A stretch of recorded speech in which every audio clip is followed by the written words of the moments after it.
Good evening. My name's Ian, and I'd like to speak to you about fake news and good news. Now, the expression fake news has had a lot of airtime recently. Seemingly, it was in 2016 that we see its origins when a group of teenagers in a village in Macedonia decided that they wanted to boost their numbers on Facebook. And so they invented some stories which were usually of a political nature. And that generated that interest. Their Facebook numbers went up, as did their advertising revenue. So when we hear that expression, fake news, what do we mean by that? What do we understand by that? Usually there's one of two meanings. Firstly, that it's a false story that has been published. But secondly, it could be a true story in which there are some elements that are doubtful. Either there's been an exaggeration or there is an element of that story that it's just not true. And I think this expression, fake news, or the reality of fake news that we're living in these days, together with other significant elements, have created within society a greater degree of uncertainty. The things that previously were sure are now being questioned, and that's resulted in distrust, suspicion, and doubt. Politicians have never enjoyed good reputations, but it's become even worse in this context. And it was in 2018 that an all-party parliamentary party reported on the relationship of fake news and children.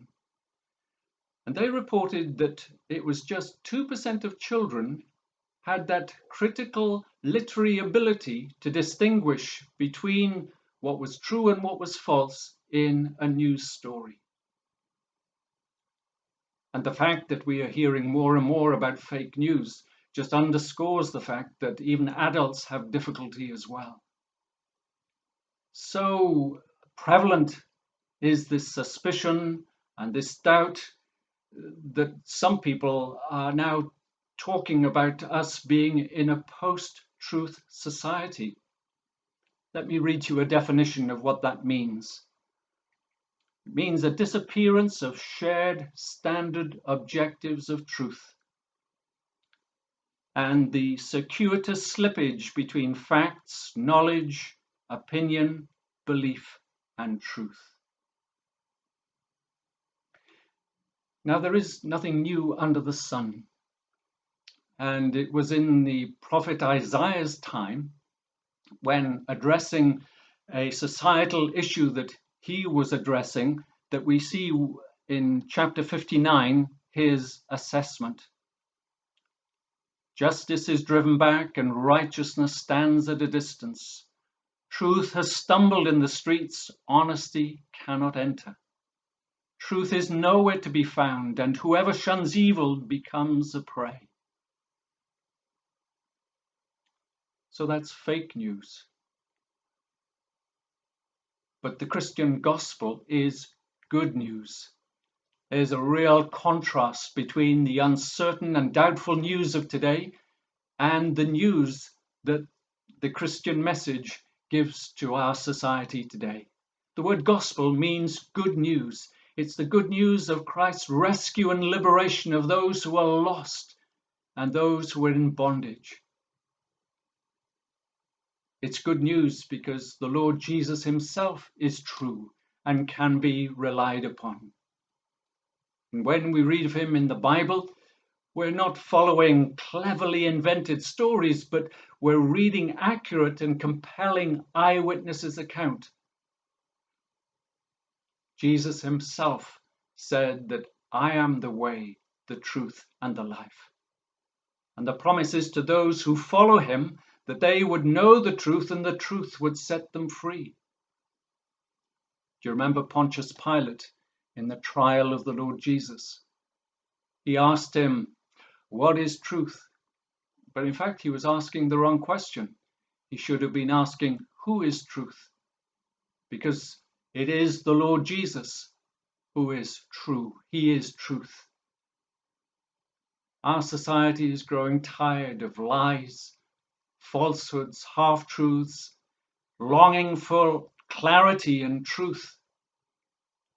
Is that what you're looking for? Can I encourage you to look to Jesus as you turn from your own ways and those of the broken world, and as you trust in him? And so as you do that, so will you find that liberating power of knowing him who is the truth. And if you're a Christian, the encouragement for you today is that you're following the Good Shepherd. He will guide you in this world that is under the control of the prince of this world, the father of lies. He's given us his word that can be relied upon, and he will guide us by his Spirit, and he will show us the way in which we are to go. And so, in a sea of uncertainty as to what is true, the Lord Jesus is the rock on whom we can depend.